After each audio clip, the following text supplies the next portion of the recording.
कटिहार के बरारी प्रखंड में जो चुनाव होने हैं वो छठे चरण में होने हैं। नॉमिनेशन का दौर जो 5 तारीख से शुरू हो रहा अभी अनार कट रहा है और जिस तरीके से समर्थकों का भीड़ और जिस तरीके से जनप्रतिनिधियों का लगातार जनसंपर्क चल रहा है, स्पष्ट है कि सही में चुनावी त्यौहार चल रहा है। हमारे साथ मौजूद है अभी बरारी प्रखंड के सुखासन पंचायत के भावी मुखिया प्रत्याशी। नाम का ये मोहताज नहीं है। आज के डेट में जिस तरीके से इन्होंने छाप छोड़ा है, एक तरीके से अपने बोली से, अपने विचारों से और जनसंपर्क से सिर्फ प्रखंड ही नहीं बल्कि कटिहार जिले में इनका नाम अभी टॉप लेवल पे माना जाता है कि मुखिया प्रत्याशी के रूप में सबसे जो अग्रणीय जो महिला कैंडिडेट में मानी जाती है मेहरुन्निसा का नाम आता है। हम उन्हीं के पास में फिर से आए हुए हैं। हम इससे पहले भी कई एक इंटरव्यू इनके साथ में कंडक्ट किए हैं और बड़ा अच्छा भी लगता है इनके साथ इंटरव्यू करने के लिए, क्योंकि हर सवालों का जवाब इनके पास में होता है। पॉलिटिकल नॉलेज बेशुमार भरा पड़ा हुआ है इनके, और जिस तरीके से जोश और जुनून के साथ में ये कैंपेनिंग कर रही हैं, ये ज़बरदस्त मुकाबले में अभी बनी हुई हैं। सीधे जुड़ते हैं मेहरुन्निसा से। सबसे पहला सवाल कि आज आप जो है नाम के मोहताज नहीं हैं, आपको एक बच्चा जान रहा है, सिर्फ प्रखंड में नहीं जिला लेवल पर मीडिया के लोगों के जुबानों में हो या फिर आम पब्लिक के जुबानों में हो, आपका नाम हमेशा रहता है। कहीं ना कहीं पूरे प्रखंड और जिला का एक चहेती आप बनी हुई है। कैसा महसूस हो रहा है? जैसा कि मेरा इस नारी सशक्तिकरण को लेके मेरा पहल है इस पंचायत चुनाव में आने का, सबसे बड़ा जो रीज़न है वो नारी सशक्तिकरण, और जिसको लेके मैं आगे बढ़ी हूँ और वो मेरा सबसे पहला मुद्दा है और उस पर मैं काम कर रही हूँ। और शुरू से लेके अब तक का जो मेरा सफ़र है वो इसी पर है। तो और लोग, जैसा कि आपने कहा कि लोग मुझे जान रहे हैं और पहचान रहे हैं और मेरी मुझे अप्रिशिएट कर रहे हैं, मेरी तारीफ़ कर रहे हैं, सराहना कर रहे हैं, तो ये मुझे नहीं पता चल रहा है, लेकिन आप मीडिया के थ्रू पता चल रहा है। तो मैं मीडिया के थ्रू ही उन लोगों को सबको बहुत दिल से धन्यवाद देना चाहती हूँ कि वो लोग मुझे अप्रिशिएट कर रहे हैं, मुझे पसंद कर रहे हैं एज ए कैंडिडेट, और जो नारी सशक्तिकरण को लेके, जिस मुद्दे को लेके मैं आगे बढ़ रही हूँ, वो लोग भी उस चीज़ को सराहना कर रहे हैं। तो उसके लिए आप लोगों को बहुत बहुत धन्यवाद, और आगे भी ये मेरा सफ़र जारी रहेगा इस नारी सशक्तिकरण को लेके। अभी आप जो लगातार कैंपेनिंग कर रही हैं, जन समर्थक जिस तरीके जन सैलाब उमड़ रहे हैं आपके प्रति, लोगों का जो एक सहानुभूति है, ये लोगों से छुपा हुआ नहीं है, सारे लोग देख रहे हैं। लेकिन हम ये जानना चाहते हैं कि इस दरमियान आपको जो चुनौतियों का सामना करना पड़ रहा है कैंपेनिंग के दौरान, वो क्या है? देखिए, मुझे पता नहीं था कि समाज में लोगों का कैसा माइंड सेट है, वो लोग क्या सोच रहे हैं, उनकी मानसिकता कैसी है। लेकिन एज ए वुमेन जब मैं इस में निकली, इस सफ़र पे निकली और एज ए कैंडिडेट मैंने नारी सशक्तिकरण को लेकर पहल की, तो लोगों का, कुछ लोगों का, मैं सारे लोगों का नहीं बोलूँगी क्योंकि कुछ चंद लोग हैं जिनका मतलब जिनमें खलबली मच गई, जो विरोधी दल के लोग हैं उनमें खलबली मच गई। वो लोग अफरा तफरी में लग गए कि ये कौन है, कहाँ से आ गई। सही बात को रखने के लिए लोगों के सामने अब लोगों की नज़र खुल जाएगी, लोग जागरूक हो जाएंगे, क्योंकि इतना दिन से जो तमाशा हमने रच के रखा था, जो हम बिखेर रहे थे लोगों के बीच में, जो अंधविश्वास बिखेर रहे थे और जिस चीज़ को लेके हम लोगों को गुमराह कर रहे थे, शायद वो अब नहीं होगा।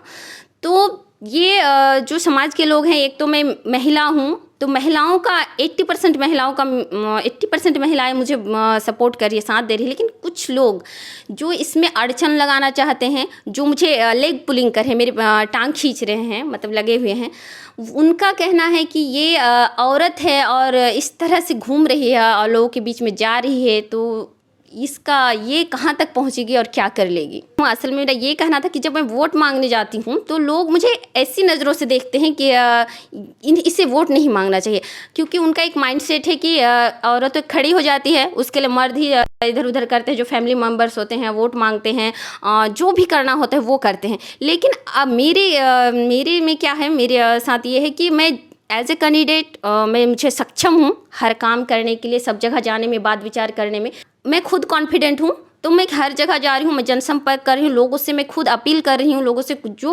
मुझे मेरा जो उद्देश्य है लोगों तक पहुँचा रही हूँ, और उससे अपील करना होता है, वोट मांगना होता है, जो कर रही हूँ मैं खुद सेल्फ कर रही हूँ। तो ये चीज़ बहुत बड़ी ये अड़चन आ रही है लोगों को कि अब जो मैंने बनाया है वो शायद कहीं ना कहीं टूट जाएगा। पहले आपको कम लोग जानते थे और जिस तरीके से आप जिस रथ पर चल रही हैं, लगातार नारी सशक्तिकरण को बढ़ावा दे रही हैं, और पंचायत में एक महिला कैंडिडेट, ये सीट महिलाओं का है, महिला कैंडिडेट का, और आप बिल्कुल उसके ही बरक्स चल रहे हैं।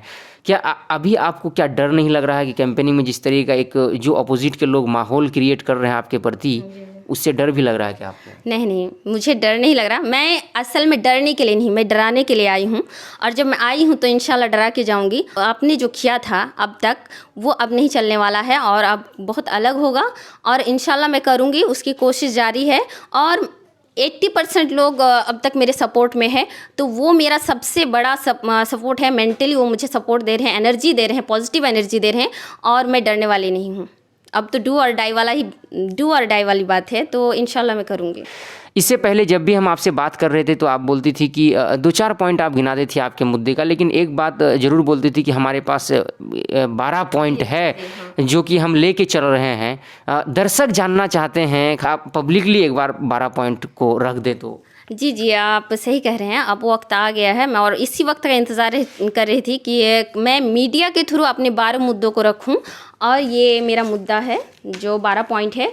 सबसे पहला है 10वीं कक्षा तक की न्यूनतम फीस के साथ गुणवत्ता शिक्षा के लिए कोचिंग सेंटर उपलब्ध होगा।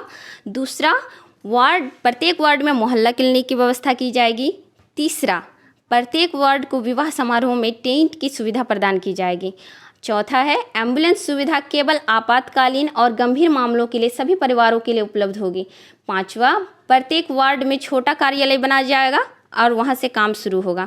छठा, प्रत्येक परिवार को सामाजिक संपर्क और उसके लाभार्थी के लिए प्रशिक्षित किया जाएगा। सातवां, पंचायत परिस्थिति रिपोर्ट को हर महीने के अंत में लोगों के बीच लाइव साझा किया जाएगा। आठवां, वार्ड सदस्य और वार्ड पंच प्रत्येक परिवार से दैनिक आधार पर उपस्थिति लेंगे और टिप्पणी के साथ पंचायत के मुखिया को रिपोर्ट देंगे। 9वां, प्रत्येक वार्ड के लोगों को हक की लड़ाई के लिए जोड़ा जाएगा। 10वां, प्रत्येक किसान को उनकी फसलों से नुकसान का लाभ पाने के लिए प्रशिक्षित किया जाएगा। 11वां, सामान्य कार्य हमेशा की तरह फिर से शुरू किया जाएगा, लेकिन इस प्रक्रिया में सुधार किए जाने की आवश्यकता है। 12वां, cooling centre in each ward, जो प्रत्येक सिलाई सेंटर है जिसको मैं 12 वार्ड, जो 20 वार्ड है मेरा पंचायत, उसमें हर वार्ड में करूँगी। क्या लग रहा है कि 12 पॉइंट करने में आप सक्षम पॉसिबल है ग्राउंड लेवल पे? देखिए, जहाँ तक बात है, जब हम पढ़ाई करते हैं तो हमें नहीं लगता कि हम कर पाएंगे, लेकिन जब हम कोशिश करते, जी जान लगा के कोशिश करते हैं, डू और डाई वाला करते हैं, तो हम कामयाब हो जाते हैं। पीएससी में एक लड़का ने टॉपर किया है, तो उसे नहीं पता था, जब वो पैदा हुआ था तो उसे पता नहीं था कि वो टॉप करेगा, इस यूपीएससी के एग्ज़ाम में टॉप करेगा, पहला रैंक लाएगा। तो चीज़ वही वैसी ही है, जब हम कोशिश नहीं करेंगे और करने की कोशिश नहीं करेंगे तो हमें पता नहीं चलेगा कि हम कैसे कर रहे हैं। अब अगर आज जनता मुझे मौका देती है, 5 साल का कार्यकाल देती है करने के लिए, तो इंशाल्लाह मैं कोशिश करूंगी, जी जान से करूंगी। जो मेरा मुद्दा है, जिसे मैं शुरू से लेकर आज 2 साल से लेकर चल रही हूं, और ये आगे भी जारी रहेगा, और इसे मैं करूंगी। राजनीति में तजुर्बे की बात बढ़ चढ़ के बोला जाता है।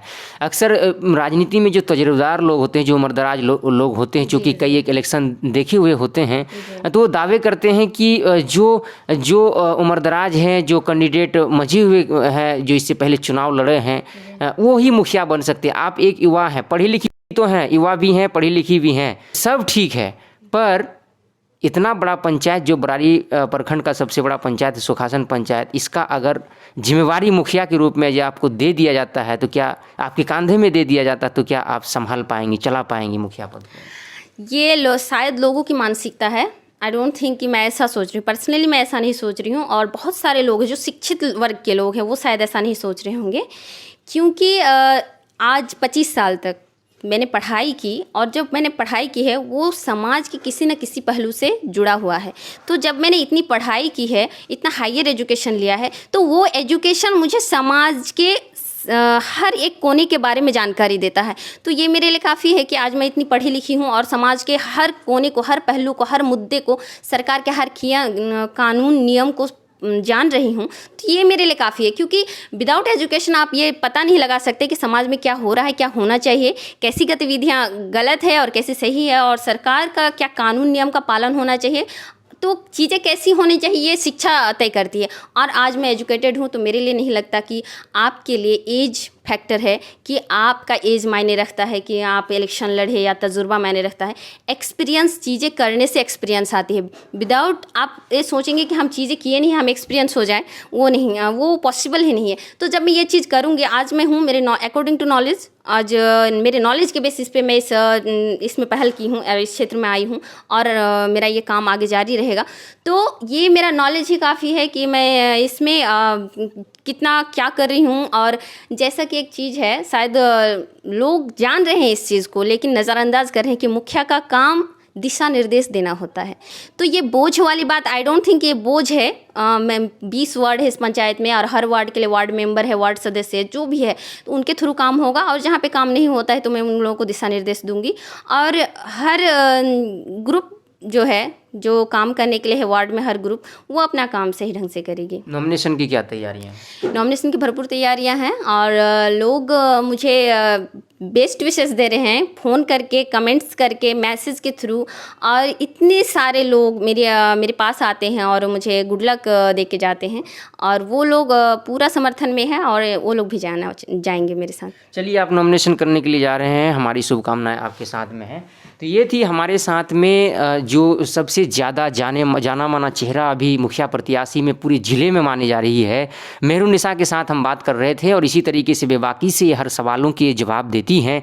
और इनका जो एक सबसे बड़ी चीज़ जो इन्होंने अभी बताई, इनके कैंपेनिंग के दौरान में जो कुछ चंद लोगों के द्वारा जो ये बता रहे हैं कि जो अपोजिशन के लोग हैं, ये बोल रही हैं कि औरतें क्यों, महिलाएं क्यों वोट मांगने के लिए उतर गई हैं। तो इस पंचायत की या तो ये दुर्भाग्य मानिए या लोगों की दुर्भाग्य माने कि जिस पंचायत में महिला कैंडिडेट हो, मुखिया प्रत्याशी महिलाएं हो, उनको भी अधिकार नहीं है वोट मांगने का।